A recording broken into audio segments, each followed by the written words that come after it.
नमस्कार, मैं हूं आपके साथ सुनील कुमार शर्मा और आप देख रहे हैं न्यूज जन आवाज। जोधपुर में पर्यटकों के लिए एकल खिड़की व्यवस्था के सवाल पर बोले केंद्रीय संस्कृति और पर्यटन मंत्री, राज्य सरकार योजना भेजे सकारात्मक विचार होगा, बकौल शेखावत। जोधपुर संभाग प्रभारी चित्रेश बोहरा की ग्राउंड रिपोर्ट। केंद्रीय संस्कृति और पर्यटन मंत्री गजेंद्र सिंह शेखावत ने कहा कि राजस्थान सरकार पर्यटन को लेकर योजना बनाकर भारत सरकार को भेजे, निश्चित रूप से उस पर सकारात्मक रूप से विचार होगा। शेखावत शनिवार को अपने संसदीय क्षेत्र पहुंचे। एयरपोर्ट पर मीडिया के एकल खिड़की व्यवस्था न होने के चलते जोधपुर में पर्यटकों की कमी के सवाल पर उन्होंने कहा कि एकल खिड़की और परमिशन इसका एकमात्र कारण नहीं है, ये विभिन्न कारणों में से एक हो सकता है, लेकिन किस तरह से राजस्थान में पर्यटन की संभावनाएं बढ़े, घरेलू और विदेशी दोनों पर्यटकों की संख्या में इजाफा हो, एक्सपीरियंशियल टूरिज्म की संभावना बढ़े, पर्यटन की संभावनाओं में हम किस तरह से बढ़ोतरी कर सकते हैं, राजस्थान सरकार के साथ बातचीत कर उसे आगे बढ़ाने के लिए काम करेंगे। उन्होंने कहा कि पर्यटन हमारे संविधान में राज्य का विषय है, राज्य सरकार को इस पर योजना बनाकर प्राथमिक रूप से भारत सरकार को भेजना होगा, निश्चित रूप से हम उस पर सकारात्मक रूप से विचार करेंगे। दिल्ली में आयोजित होने जा रही वर्ल्ड हेरिटेज कमेटी की बैठक से संबंध में उन्होंने कहा कि भारत के लिए यह सौभाग्य का विषय है। मैं स्वयं को भी सौभाग्यशाली मानता हूं कि मेरे मंत्री बनने के साथ भारत को इस कमेटी की अध्यक्षता का अवसर मिला। आजादी के बाद पहली बार भारत में वर्ल्ड हेरिटेज कमेटी की बैठक होने जा रही है। इसमें देश दुनिया के लगभग 3200 से ज्यादा प्रतिनिधि शामिल होंगे। 30 से ज्यादा देशों के मंत्री उपस्थित होंगे। प्रधानमंत्री नरेंद्र मोदी जी और डीजी यूनेस्को की उपस्थिति में इसका उद्घाटन होगा। जोधपुर संभाग प्रभारी चित्रेश बोहरा की रिपोर्ट के साथ देखते रहिए न्यूज जन आवाज। सेंट्रल बजट है जो जिम्मा सौंपा गया है, राजस्थान को सबसे बड़ी आवश्यकता है और राजस्थान में अगर जोधपुर में देखें तो एक पर्यटकों का काफ़ी मोह थोड़ा कम होता जाए, शूटिंग जो है वो दिन ब दिन कम होती जाती है क्योंकि एक जोधपुर में एकल खिड़की नहीं है, जबकि जैसलमेर एक एकल खिड़की है। सब तरह की परमिशन एक ही जगह पे मिलती है। देखिए, मुझे लगता है कि एकल खिड़की और परमिशन उसका एकमात्र कारण नहीं है, वो एक कारणों में से विभिन्न कारणों में से एक हो सकता है, लेकिन किस तरह से राजस्थान में टूरिज़्म की संभावनाएं बढ़े, डोमेस्टिक और फॉरेन टूरिस्ट जो है इनबाउंड टूरिस्ट दोनों के आने वाली संख्या में इजाफा हो और एक्सपीरियंशियल टूरिज़्म की संभावनाओं को बढ़े, विभिन्न टूरिज़्म की संभावनाओं पर हम किस तरह से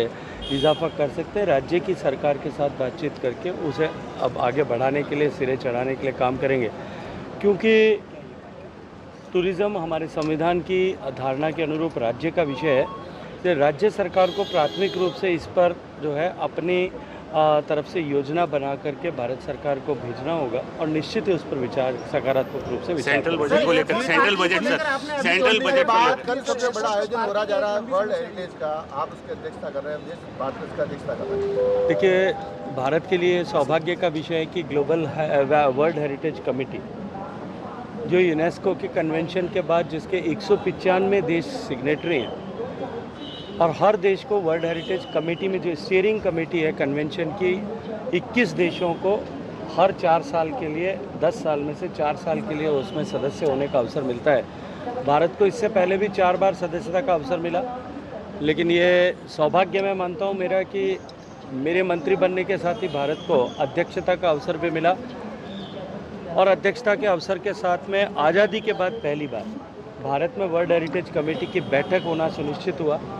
कि बहुत बड़ी चुनौती थी कि केवल इस 40 दिन के कालखंड में हमें एक बड़ा आयोजन करना था जिसमें देश दुनिया के लगभग 3200 से ज़्यादा प्रतिनिधि होंगे,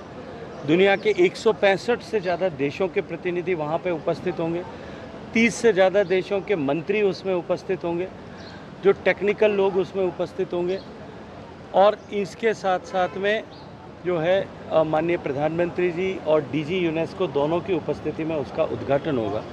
और ये आयोजन जो है, ये बैठक 10 दिनों तक चलने वाली है, जिसमें विश्व की धरोहर के रूप में जो मान्यता प्राप्त 1199 साइट्स हैं उनका एक बार वापस री ऑडिट तो हो गई और साथ साथ में विभिन्न देशों ने जो प्रविष्टियाँ इस साल के लिए वर्ल्ड हेरिटेज साइट्स के डिक्लेयर करने के लिए भेजी हैं उन पर भी विचार होगा। भारत के लिए निश्चित रूप से एक तरफ तो ये महत्वपूर्ण इसलिए है कि भारत की प्रविष्टि पर भी इस पर विचार होगा। भारत में एक और नई वर्ल्ड हेरिटेज साइट बनेगी, लेकिन उसके साथ साथ में भारत जिस तरह से अपने विरासत के संरक्षण में, जो माननीय प्रधानमंत्री जी हमेशा कहते हैं कि विकास भी और विरासत भी, विरासत के संरक्षण में जिस तरह से भारत ने एक्सपर्टीज़ और प्रोग्रेस हासिल की है, उसको हम पूरी दुनिया को दिखा पाएंगे।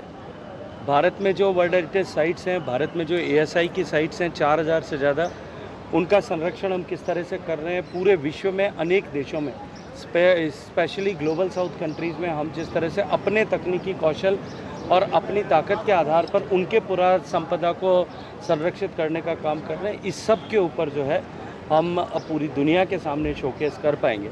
इसके अलावा भारत की सांस्कृतिक विविधता, भारत की खान पान की विविधता, भारत के पहनावे की विविधता, भारत की ऐतिहासिक विविधता, इन सब का दर्शन भी हम आने वाले पूरी दुनिया के अतिथियों को करा पाएँ, इसके लिए हमने वहाँ माकूल व्यवस्थाएं की है। मैं ये मानता हूँ कि ये तीसरी बार सरकार बनने के बाद माननीय मोदी जी के जो मंत्र है विरासत भी और विकास भी, उस दिशा में एक बहुत बड़ा आयोजन जो है दिल्ली में होने वाला है। सर सर सेंट्रल बजट है,